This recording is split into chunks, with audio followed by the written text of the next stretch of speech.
Maglalaro na lang tayo ng Jolly Town Shoe Hunting Game. Pagbilang daw ni Ate siya namin ng tatlo. Sabay-sabay kayong bibila. Pabilisang hahanapin at isusuot yung mga missing shoes, sandals, and slippers. Kung sino yung anin na pinakamabilis na bata na makakagawa nun, lalapit lang kay pretty girl para makuha yung mga prize.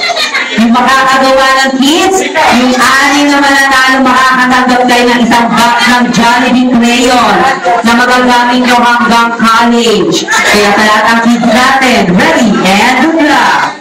1, 2, 3, open your eyes, bilat na lahat, and go! Hanapin ang suot! At lalapit lang kay pretty girl!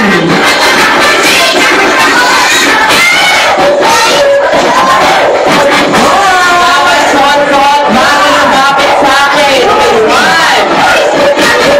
2, 3, last 2 kids! 5, and 6! Paano na po?